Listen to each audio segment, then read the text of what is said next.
Hello all, my name is Vinayak Mahamuni and I have secured All India rank 95 in UPSC CSE 2020 examination. So since the results are out and also the prelims is also over, many aspirants have been requesting me that sir please tell us a plan for mains. Sir, we are not able to clear the prelims this time, what should we do? So first of all, I would like to apologize to all of you guys that I am being late in posting this video. Actually, I have been quite busy due to travel, due to these felicitations, due to these programs. But this is a part of the process. But then also I'm trying to make videos or try to keep in touch with you, try to post a few of my notes in the Telegram channel. So sorry, first of all, sorry for that. Secondly, I would like to talk about how life changes after result. So as most of you know that it was my fifth attempt and I have been trying from last 5 years for this examination. So after the results are out, the world drastically takes a 360 degree turn at you. Now suddenly all people will start remembering that how we had met somewhere, and in meanwhile in these 5 years they had never called you or something. All the dignitaries will come to your house. They will appreciate your parents, appreciate your efforts, appreciate your struggle. It gives a lots of respect to your family, that is the most satisfying thing, that the respect your parents get. Obviously due to the post of IAS, I'm also going to get the respect. I'm getting it right now, but the real happiness is the parents are so happy that they're very proud that yes, he is my son, okay, or he is my daughter, whoever are selected in this examination. So I just want to tell you guys that I don't know how many of you are preparing from 1 year, 2 year, 3 year. So whatever it may be, if you think that you can clear the exam and you are preparing in that way, then I just want to tell you that it will be worth it if you get into the list. And even if you don't get into the list, don't get disheartened, okay? So all your sacrifices will be worth it. All your stories will be counted as success stories if your name gets into the list. And whatever your struggle is, that will not be appreciated by common public if you don't get selected. But as I have been in this process from last 5 years, I would like to tell you guys that don't think about the end result. So as of now, just try to give your best. And because see, only 700 posts are there every year, so not everybody will get selected. So you have to tell your mind that I am going to try my best. If I get selected, that's okay. If I don't, that is also okay. Okay, so that is the second point I wanted to talk about. Third is prelims 2021 is over on 10th October.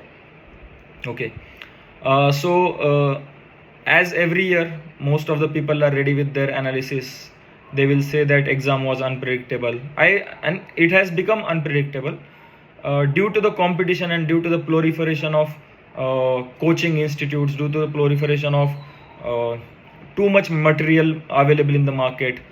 Digital media is penetrating into the all areas of India. So the competition is increasing. So UPSC wants to keep this competition fair. It should not the competition should not be advantageous to some and disadvantageous to few who are living in rural areas, or who do not have some internet connectivity, but they have access to previous year questions and UPSC syllabus.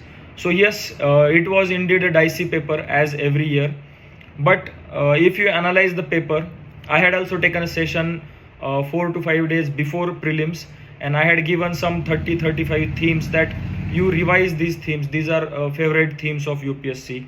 And I also told that there might be questions on these themes.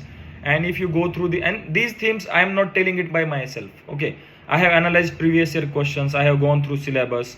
I have studied how UPSC tries to frame questions, which areas are preferred by UPSC. So I had given a list of topic while talking, and not to my surprise, there were many questions on those particular themes. I had told that there might be question on Harappa, so there was a question on Dholavira.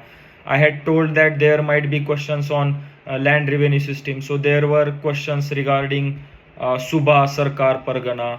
I had told that Vijayanagara is favorite. There was a question on Vijayanagara. I had told that Ajanta is favorite. So they had asked about the Wagora river and Ajanta. So there are many topics which UPSC prefers, and they want a serious candidate to know those topics in detail. Okay, so don't get disheartened that no matter how many compilations I have studied, I am not able to clear the prelims. So clearing prelims is not about compilation. So it is about how you increase your peripheral knowledge with the help of previous year questions. Okay, so now prelims is over. Now that is gone. Don't think about it. No matter what your score is, you might be appearing for the mains this time. You might be appearing for the mains next time. That's okay. But now these 70 days, okay, so the topic of prelims will cut off and will shift to the mains. So prelims is over, then what next? Okay, so there will be people who are writing these mains. So let me tell you that those who are scoring above 85 or 90, they must start mains preparation. They must start mains preparation, because see, there will be 2-3 dicey questions, and a change in one question can lead you to the mains list, and change in 2 questions can lead you to the out of the list. So if you are scoring above 85, 90, 91, 92, so definitely you should start preparing for the mains. I'm not saying that you will definitely clear the prelims, but you have high chances of clearing prelims, because nobody knows what cutoff will be. So these are all speculations. So just to be on safer side, and if you are going to appear for next attempt as well, even if you don't clear this time, then you should utilize this time very judiciously. Okay, and this is applicable for all. Only those people who were trying for these prelims from last 3 years, 4 years, and couldn't clear these prelims. So my advice to them would be, whatever your plan B was, shift to that plan. So that might be a state service examination, that might be some NABARD examination, RBI examination. So whatever the exam you would be targeting, so shift to that plan, secure your post, have plan B ready, and once you get that post, once you get that job, then you can shift to UPSC preparation again. Okay, so mains will be up from 7th, 8th and 9th January, and again on 15th and 16th January. So from today, if we calculate, we have 81 days in our hand. Okay, 81 days. So I'll give you a rough idea about how to prepare for these 81 days, as I had also prepared in similar number of days in this attempt. Okay, so 7, 8, 9, these are your essay and GS papers, and 15 and 16 are your language and optional paper. So first thing first, 7th January is essay. So your 5th January and 6th January, these 2 days should be for essay revision. So 5th January and 6th January should be for essay revision. So we'll go reverse, at least till 11 days. Okay, so 5th and 6th January, you are revising your essays, you are revising your notes regarding essays. You are going to write 1 or 2 essays on 5th and 6th January. Okay, so basic idea, have this idea. Then 1st January, 2nd January, 3rd January and 4th January, these 4 days you should be revising all the 4 GS, GS1, GS2, GS3, GS4. So the sequence might vary. Someone will revise GS4 on 1st January and GS3 on 4th January. So whatever the sequence might be, so from 1st, 2nd, 3rd to 4th January, you should be revising GS. So whatever the notes we have made or you have made. So I'll talk about how to make notes also. Okay, and then comes the most crucial part, which has helped me. That, see, after 9th January, you are going to get 5 days break for optional paper. 5 huge days of break. That is very, very, very important for you to conquer the subject, to revise this subject thoroughly, to gain a confidence that I can score very well marks by this revision of 5 days. So what we have to do, whatever we are going to revise from 10th January to 15th January, we have to replicate this in the December last week. So 27 December, 28 December, 29 December, 30 and 31st December. These 5 days you are going to revise optional paper, your optional, whatever optional you might be having. So these 5 days will be like you the days from 10th January to 15th January. So you will be revising only optional thoroughly. So it will be your thorough revision of optional, like you will be doing it in the last lap of the examination. So see, now you will understand that from 27 December to 6th January, we are already packed up. 27 to 31 December, we have to do optional 5 days, thoroughly, religiously, revise all the notes, try to recollect your notes, note down in your rough book whatever you are able to remember, etc. So 27 to 31st December, we will do optional. 1, 2, 3, 4 January, we will do GS. 5th and 6th January, you should do essay. Okay. And 7th January, you will be writing your mains from essay paper. Okay. And this plan is not only for the people who are writing the mains this time. This plan is also for the people who are preparing for the 2022 attempt, or the people who have been preparing from last 1, 2, 3 years. So as soon as the paper comes out on 7th January, on the 8th January, the people who are not writing mains should take that printout and attempt the question as you would have done in the final examination. So that is the idea of this plan, that I am giving it for both 2021 as well as 2022 aspirants. Okay. So now we have days till 26th December. So today is 17th October to 26th December. These are roughly 70 days. Okay. Now see, mains is more about your consolidation, how much you are able to recall, how much you are able to recollect, how you are fulfilling the demand of the question, how you are understanding what the examiner is asking from that particular question. Okay. So for these 70 days, your planning is very important. So the plan should be for 70 days. It should be also daily, it should be weekly, and it should be monthly. So whatever the subjects you are doing, so have a plan that in 4 days I will finish this. In a week I will finish this. In a month, my this much syllabus must have been completed. So in this way you have to prepare your plan. So these plans will vary according to individuals, according to your preparation level, according to your subjects of comfort, according to your consolidated notes, which notes you have ready, which notes you do not have ready, which parts you are comfortable with, which parts you are not comfortable. So these areas you have to identify now. Take a pen and paper, take a syllabus point, and see which syllabus points you have notes ready, which syllabus points you are comfortable, which syllabus points you don't have notes, which syllabus points you are not comfortable. So do a rough analysis that, okay, suppose there is international relation in GS2. So a person having pol science optional will be comfortable with international relations. But a person having sociology, anthropology, or geography optional, he need to study for international relations separately. So that's why I am not giving a particular plan for all the guys. You have to realign your plan according to your preparation level. Okay, so planning is very important. Plan for the daily targets, plan for weekly targets, and plan for monthly targets. We have 70 days in our hand. So if we see, now we have 4 GS papers, 2 optional papers, and 1 essay paper. So that is 7 papers. That is 7 subjects, and each paper carries 250 marks.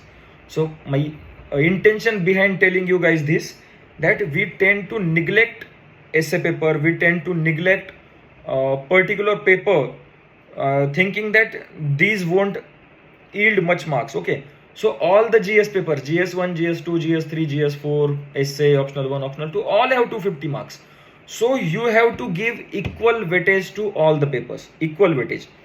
Because see, if you give equal weightage, then you will have a separate dedicated time for all the papers, and that will increase your marks in the examination, because you would have given adequate time to that particular paper. Okay, so now I'll start with, see, in this video I'll just roughly tell you that how you can go with GS1, GS2, GS3, GS4, or now you have prepared for prelims, how you can cover overlapping topics, etc.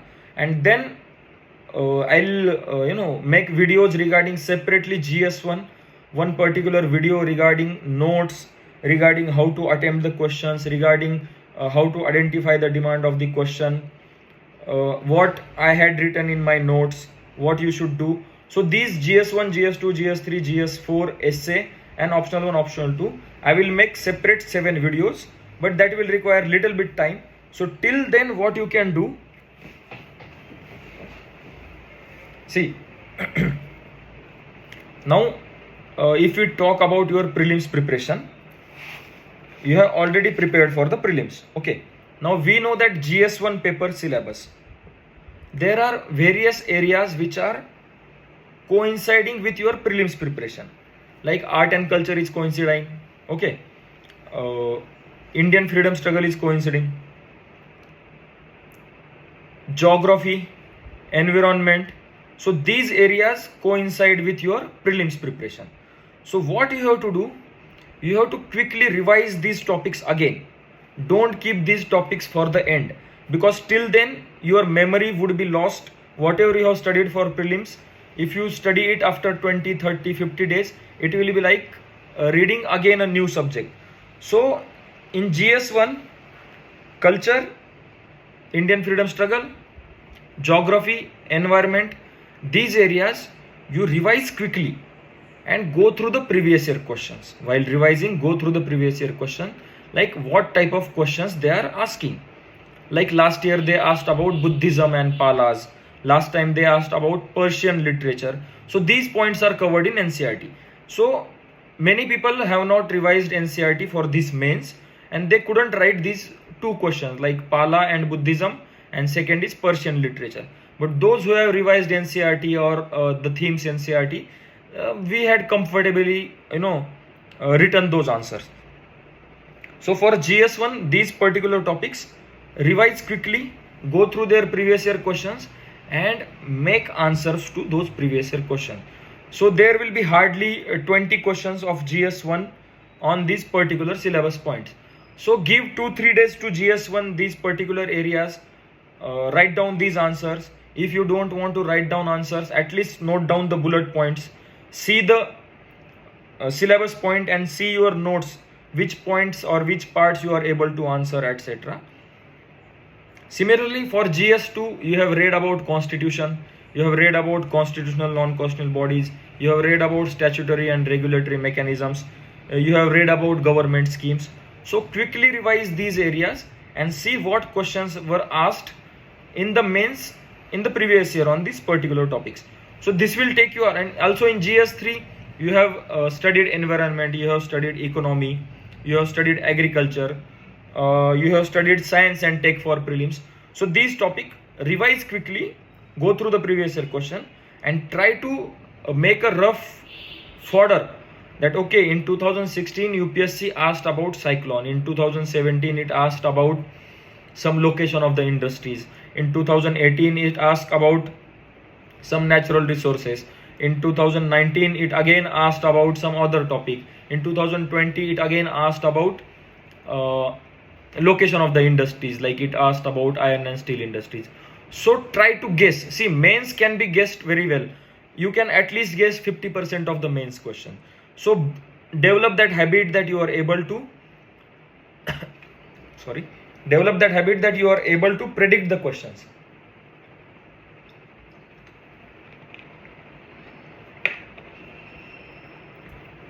Okay, so this is the basic idea. Now I'll tell in 5 minutes how you should prepare for GS1. Okay, see, the most important part in GS1 which we should prepare is the society part. Okay, now you have to take a syllabus point. The syllabus point is salient aspects of diversity in India and Indian society. So UPSC is not going to ask you a direct question that what are the salient aspects of Indian diversity or what are the diverse features of Indian society. It will not ask you this question, but it will ask that how this diversity is leading to some problems, how this diversity is strengthening the India, how this diversity is the reason behind the unity of India, how we should have unity without uniformity, and we should have diversity without division. So this is a very good sentence, that unity without uniformity and diversity without division. UPSC can ask directly this question. So whenever you read a syllabus point, you should understand what UPSC is expecting from you from that particular syllabus point. Like, see, I told you that it will not ask you about aspects of diversity or features of society, but it will ask one step ahead. Like, suppose multiculturalism is one of the aspect of Indian society. So it will not ask that which is the aspect of Indian society, but it will ask that, do you think that multiculturalism is leading to divisions in the society?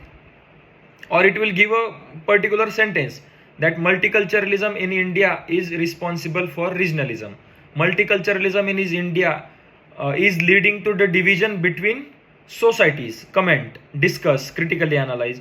So this you will understand by going through previous year question.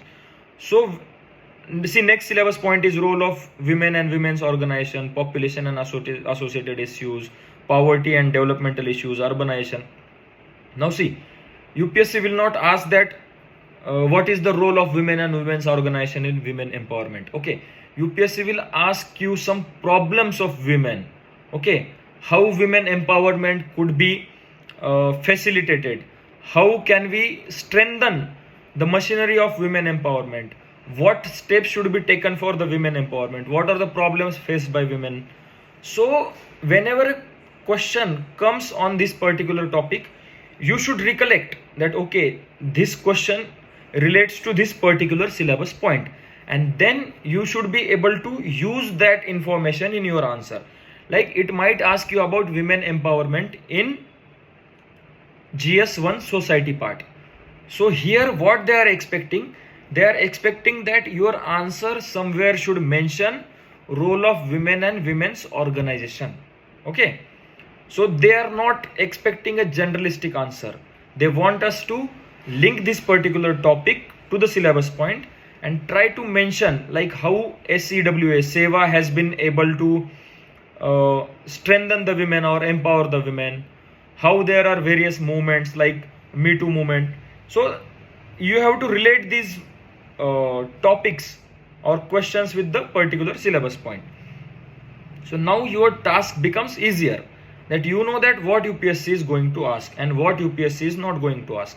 So you can quickly read what UPSC is not going to ask, like what is the role of women organization.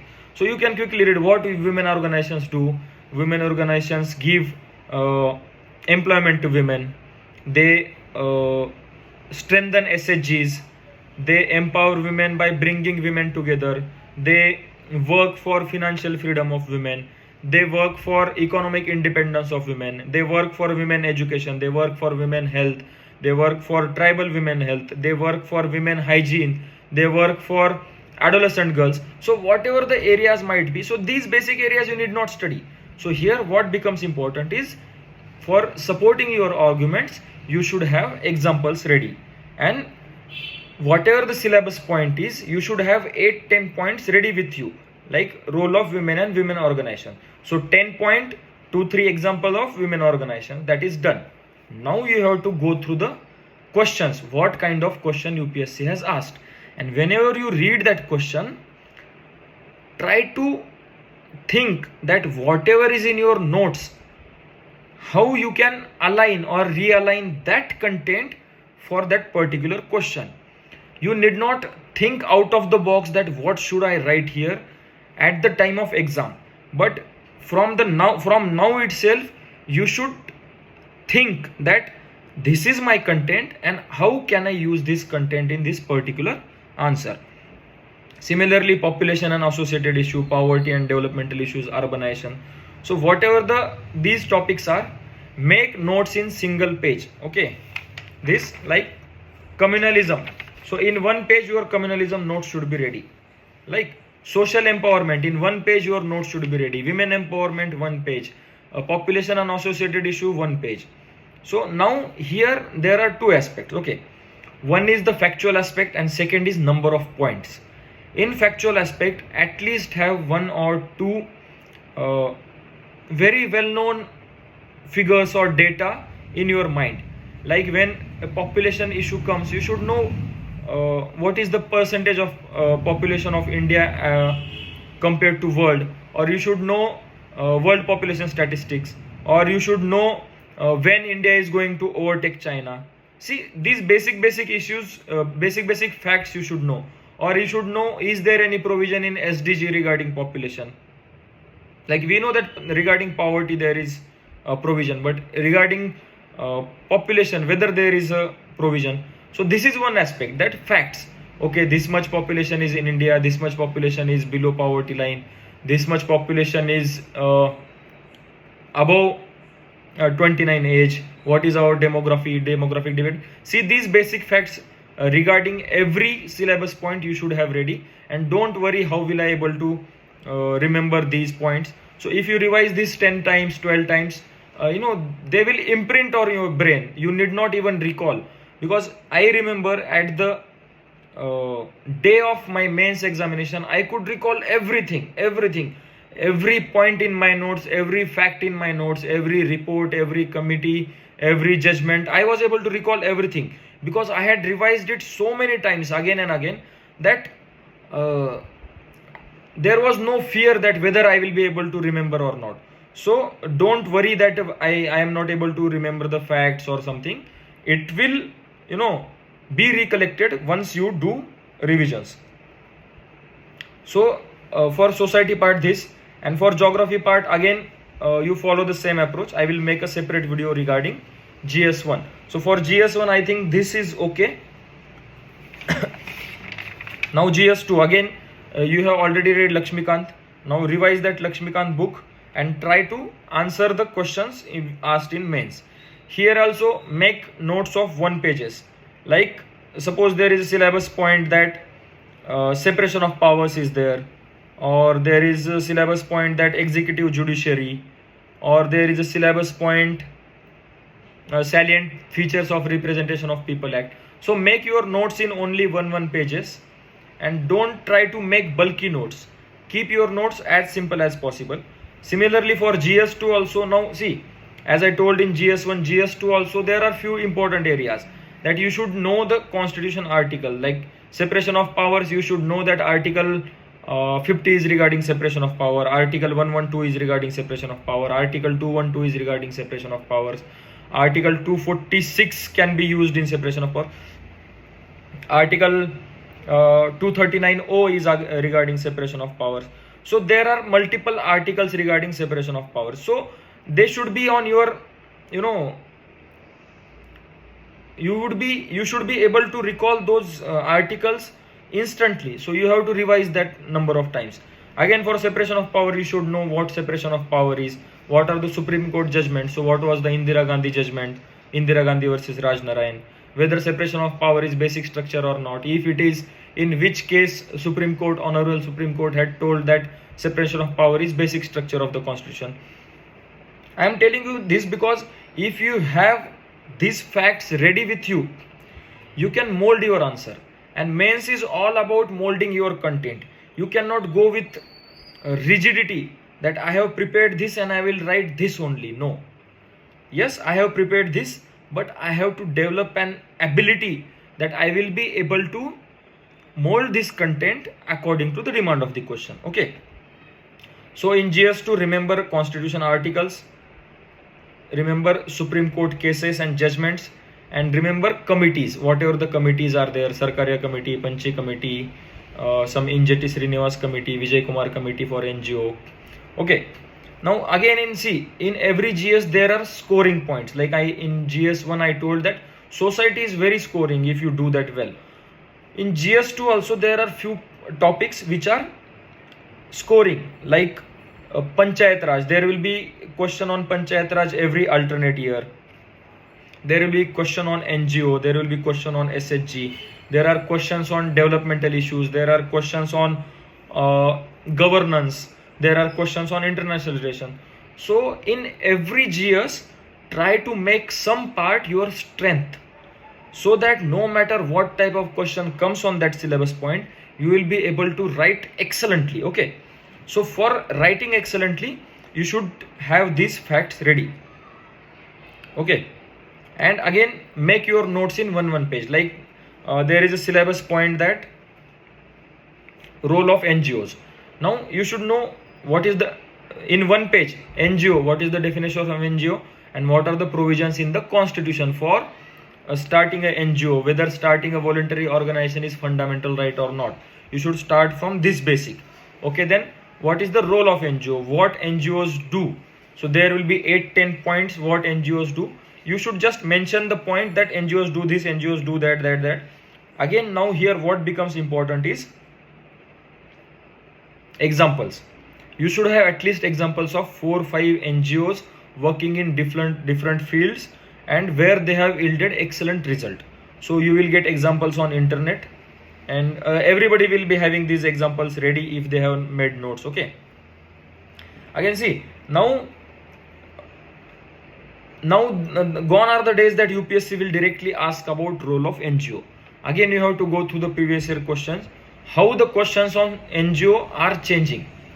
So sometimes it will ask that are NGOs really helpful. Sometimes UPSC will ask that don't you think that designating or delegating the responsibilities to NGO is running away from the responsibilities, or do you think that successive governments have failed in implementing various schemes and that's why they are going to NGOs. So they will ask some tricky questions where you should have your opinion ready, and opinion you can prove only with the use of facts. So here again you should know how NGOs are being used for betterment of the country, also how NGOs are being used for stalling various developmental projects, how foreign players are using NGOs to counter the good agenda of the government of the development, or how they are working on ulterior motives of bringing India down. So on these aspects also you should have your notes ready. Okay, now if there was there any committee regarding NGOs, so there are some Vijay Kumar committee or something, so read about their recommendations, and from their recommendations you will understand what are the issues. Okay,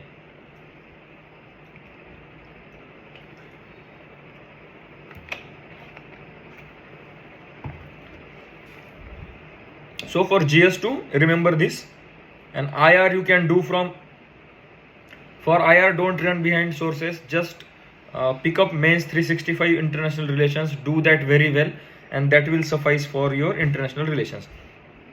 I will put mains book list or resource list and few of my notes also for your benefit, but my notes are not with me now.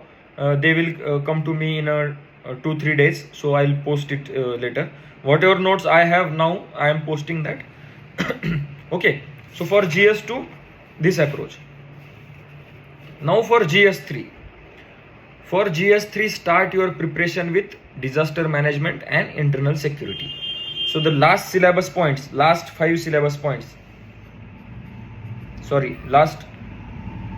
6 syllabus points, you should start your GS3 preparation with these points, because these areas are most scoring areas and here questions can be predicted.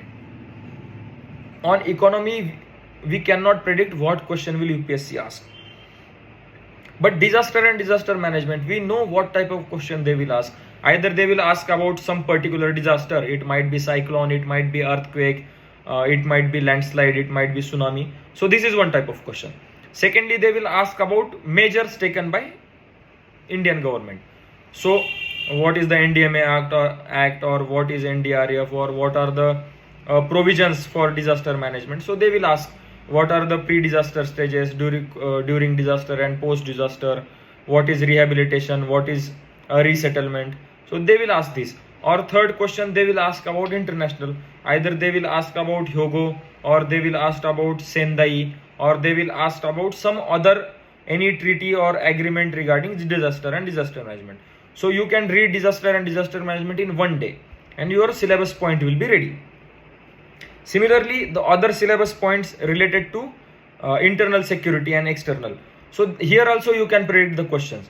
There every year there will be question on internal security and there will be question on external security. Okay, so internal security they will ask about Naxalism or terrorism, or they will ask about regionalism, communalism. They can mix it, or they can ask about cyber crimes. They can ask about cyber security. Okay,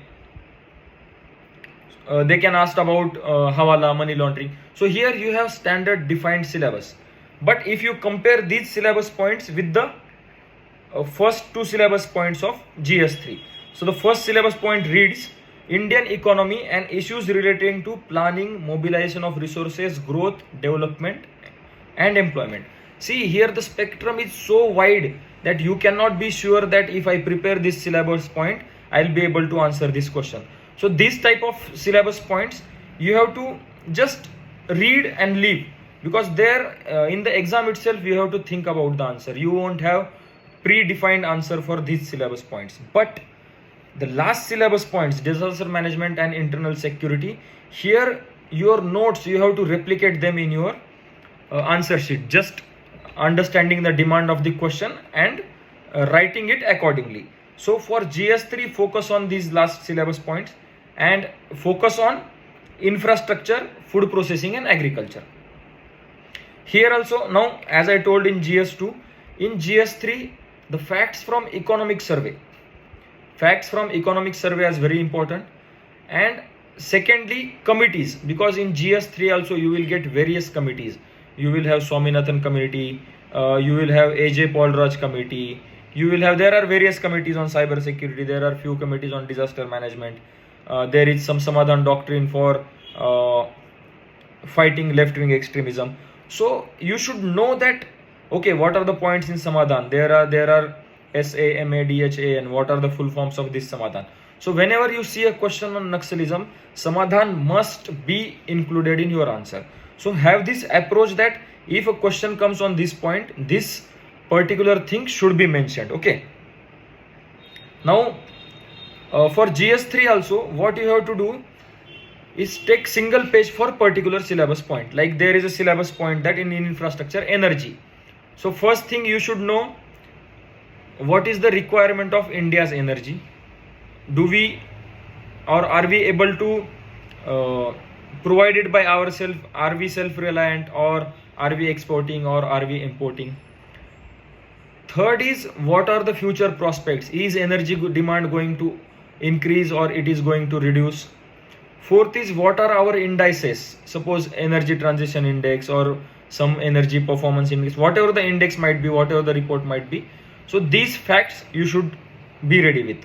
Similarly, in infrastructure you should know what is India's ranking in logistic performance index. So whenever a question comes on ports, road, airports, railways, you should mention that our logistic performance index rank is this, and if we compare our expenditure on transport with China or USA, we almost spend 60% of 16% of total in the transportation, whereas USA spends 9% and China spends 8%. So these type of comparative statistics you should have in GS3 paper. Like they will ask some question about agriculture or food processing. So here you should know that how much food is being processed in India. So you can tell that only 4% of fresh food is being processed in India. But if you compare with Brazil, if you compare with Bangladesh, if you compare with China, you should know their statistics. So that will give you an advantage that you have a broad view to look at a particular topic. Okay. Similarly, regarding irrigation technologies, you can tell that what is our agriculture irrigation potential, how much land has been irrigated as compared to China, as compared to Israel. Similarly, what is our water use efficiency? India is the least water use efficient country in the world. What is the percentage of water guzzling crops we are taking? What is percentage of wastewater we are recycling? And compare it with Israel, compare it with China. Why China went ahead of us? Because China focused on market reforms, but we are focusing on agriculture market reforms now. So these comparative things you should be able to mention in your answer, either in the introduction or in the conclusion or somewhere in the body. Then it will have an impact that, okay, this particular student has a broad view, he is comparing things, he know what is going on in the world, he knows best practices in the world, and he is utilizing those practices, he is utilizing those case studies in the answer. So that will give you an advantage of half mark, 1 mark in every question, and that is what matters. If you score 1 mark extra, then you will be 20 marks ahead of everyone. If you score half mark extra, you will be 10 marks ahead of everyone.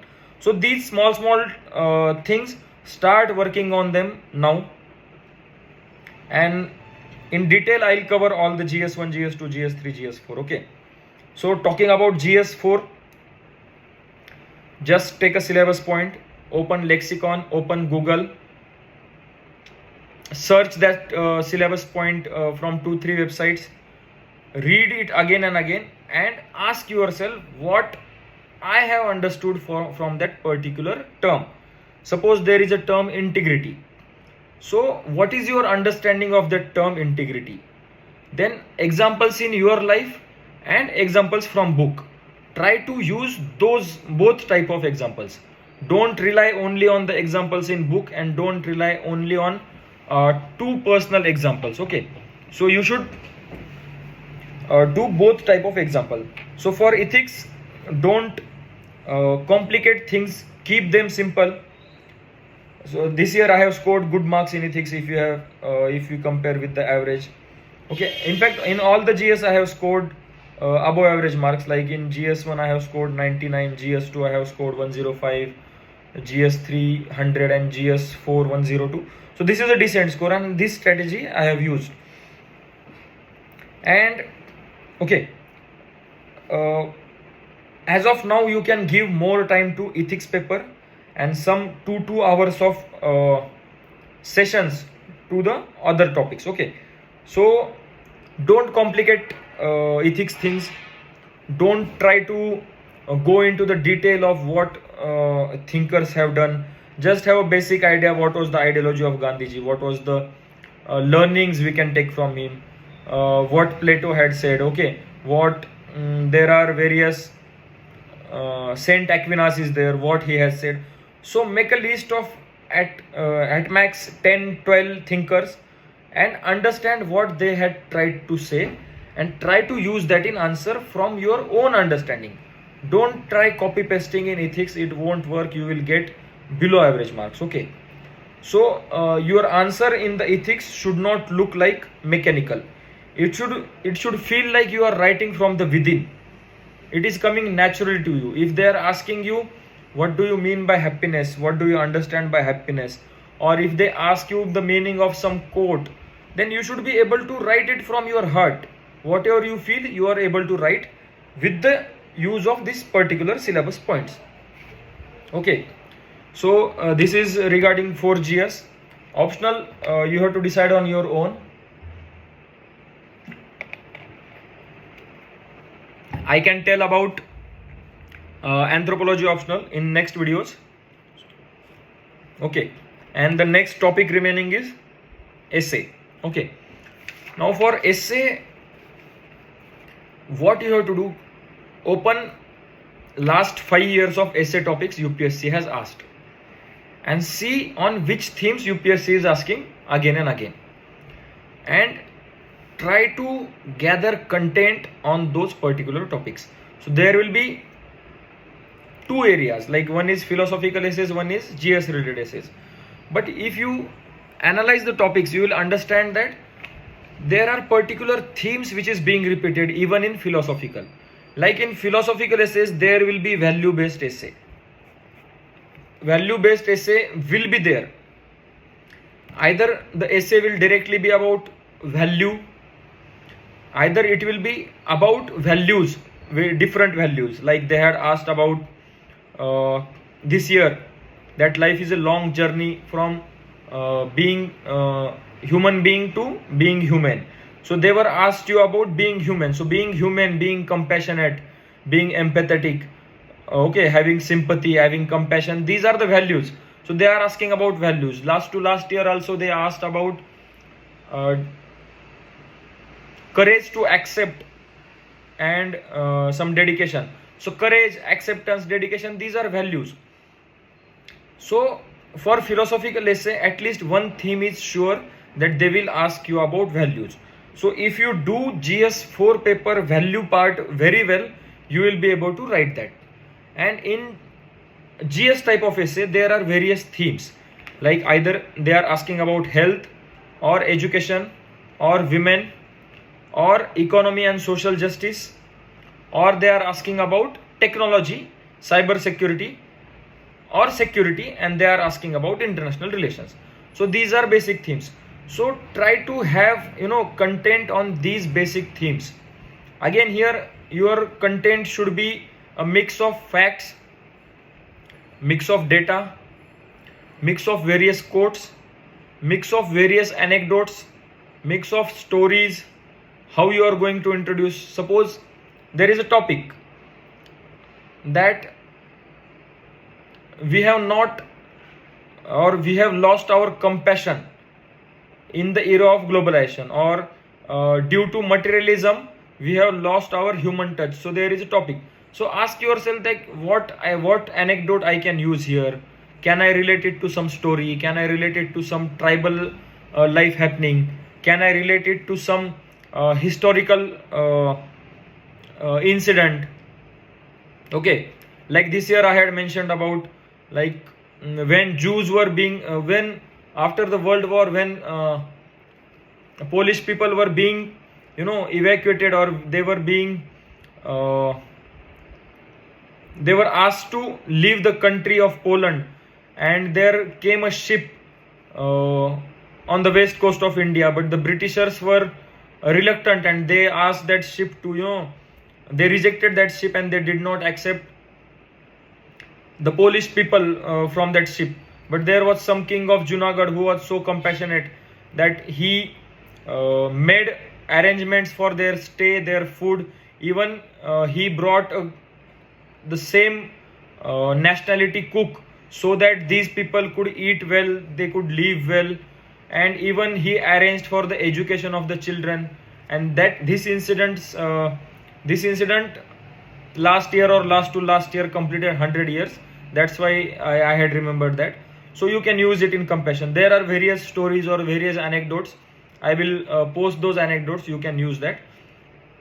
So try to make your essay compilations or essay notes mix of everything. Don't just write down points, don't just write down facts, don't just write down stories, but everything should be there. Okay.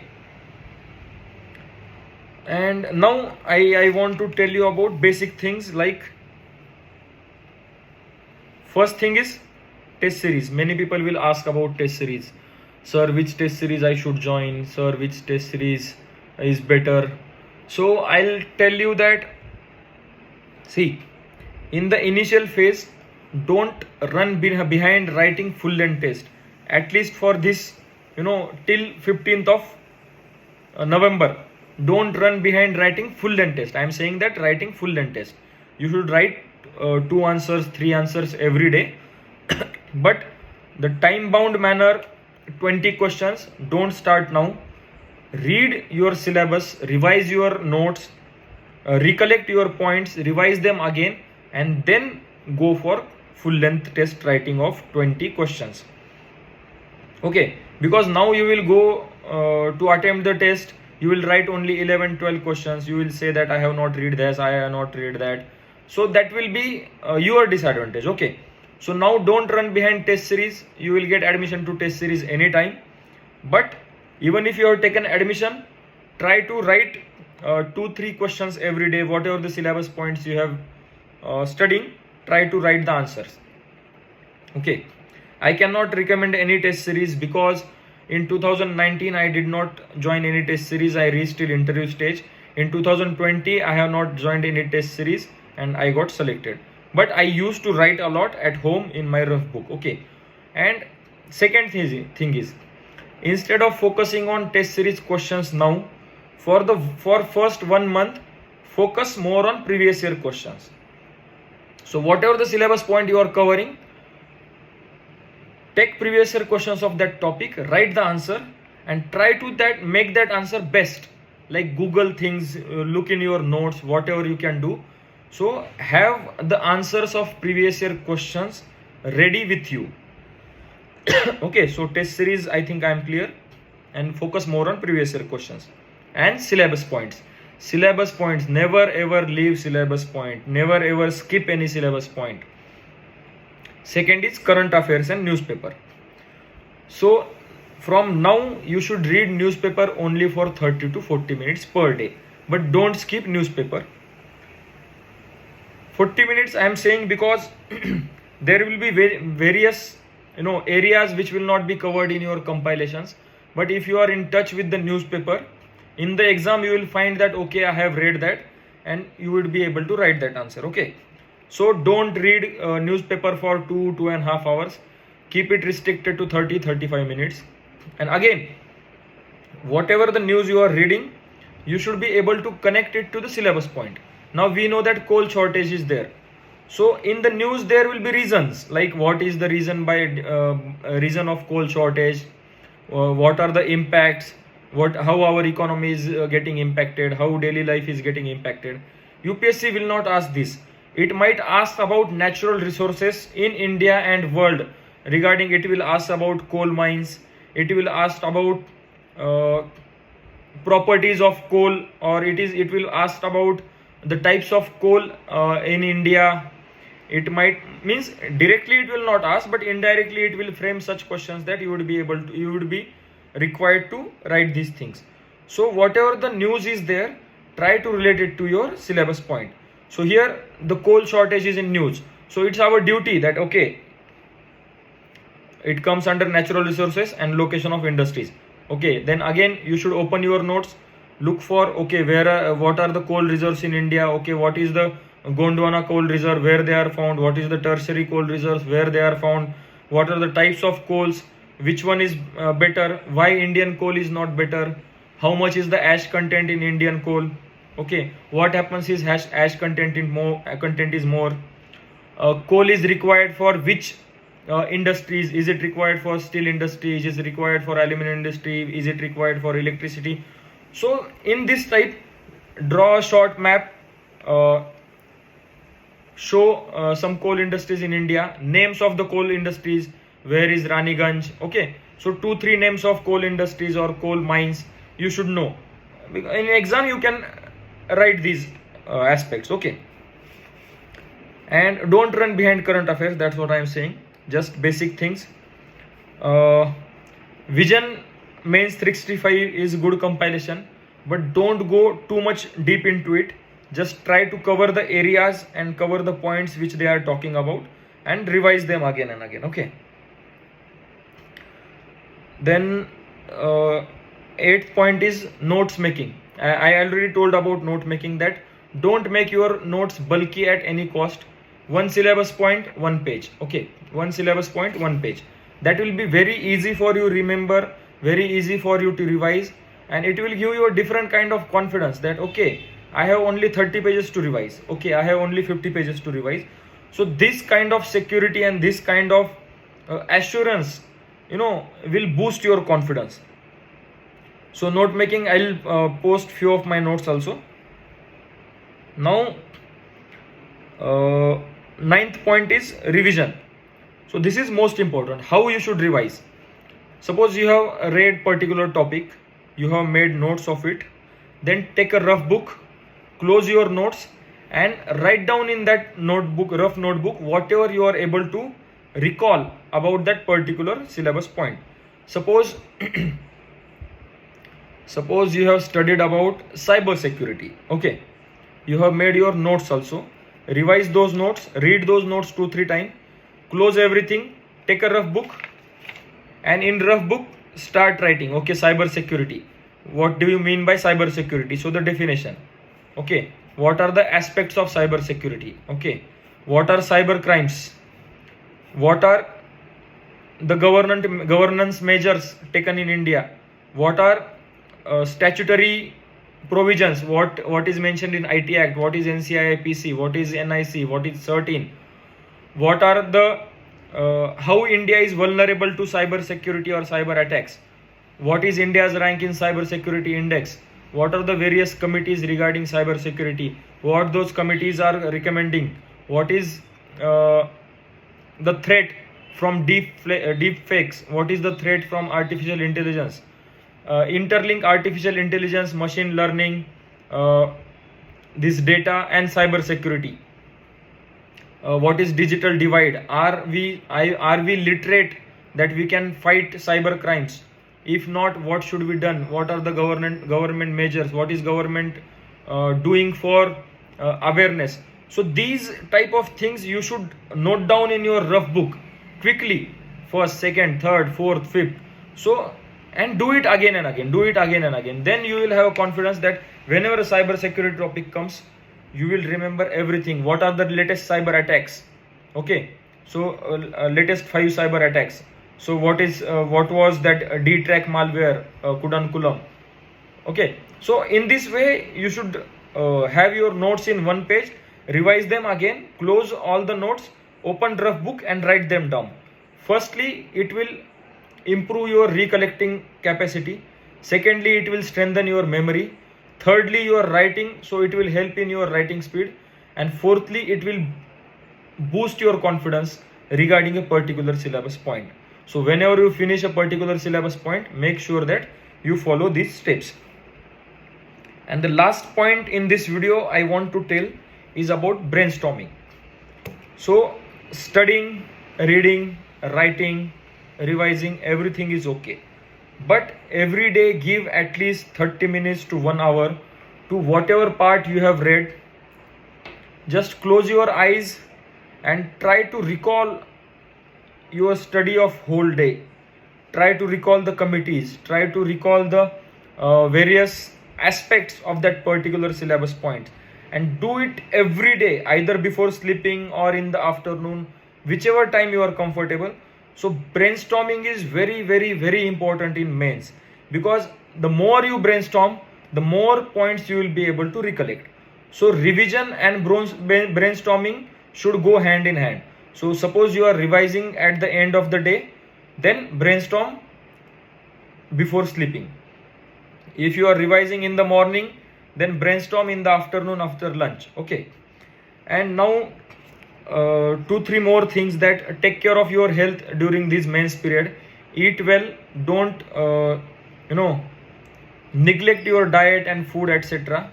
You can, if you are studying full time, you can easily study 12 to 13 hours. I am telling you that. And you have to study these many hours.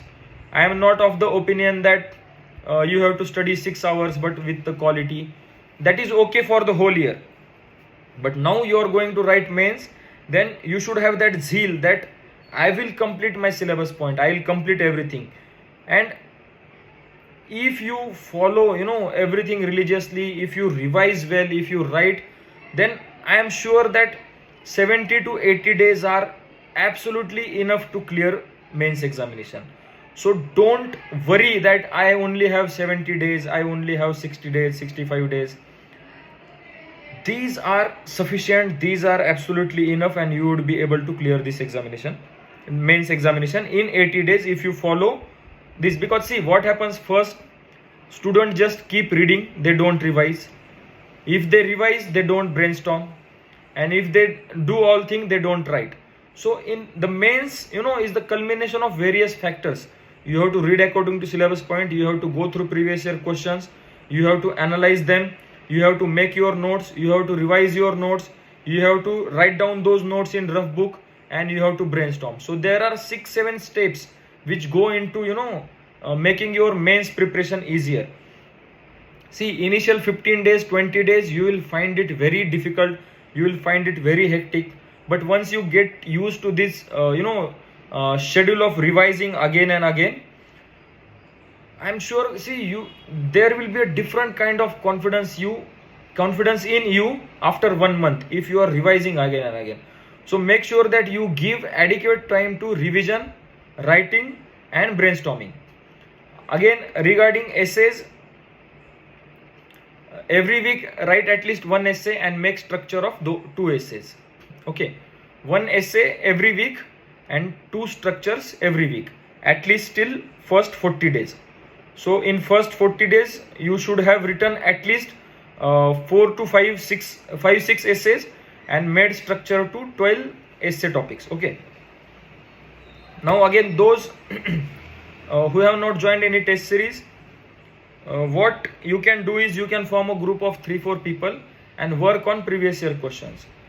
In my humble opinion, whether you are appearing for mains or not, don't run behind those questions which are framed absolutely on current affairs, that daily question we get on various website which are basically on that particular current affair. So don't do that. First make your statics strong, first work on previous year questions. See, nothing can help you more than previous year questions. So make your own answers to previous year questions. And secondly, don't run behind the notes of others, don't run behind the coachings and all. See, nobody else can clear this exam for you. People can only tell you few things, people can guide, but it all boils down to your own self. Only you can clear it for yourself and nobody else. And there are many people who just keep worrying and study less. So my advice would be, you study more and worry less. Okay, because if you study more, then your worries will automatically come down, and if you worry more, your studies will come down. So it is an inverse relationship. So make sure that you focus on all these points. And if you have any questions, then you can post it on Telegram channel. My channel name is UPSC with Vinayak Mahamuni. There I am posting few notes also, and I try to post some light or cheerful images which will make you happy. Or you can also follow me on Instagram. You can find my name Vinayak Mahamuni there, or my ID is Diverse Indian. And okay, I hope this is a 1 hour video and it will give you a direction for the mains preparation, whether you are appearing this year or not. And I'll definitely come with more videos. So till then, keep watching these videos. I don't know how to ask for subscribe. I don't know, that matters also. But if you think that this video was helpful, then do share it with your fellow aspirants. And I wish you good luck for mains preparation. And mains preparation is fun. It brings out best in yourself. It brings out best of your qualities. It makes you stronger. It makes you tougher.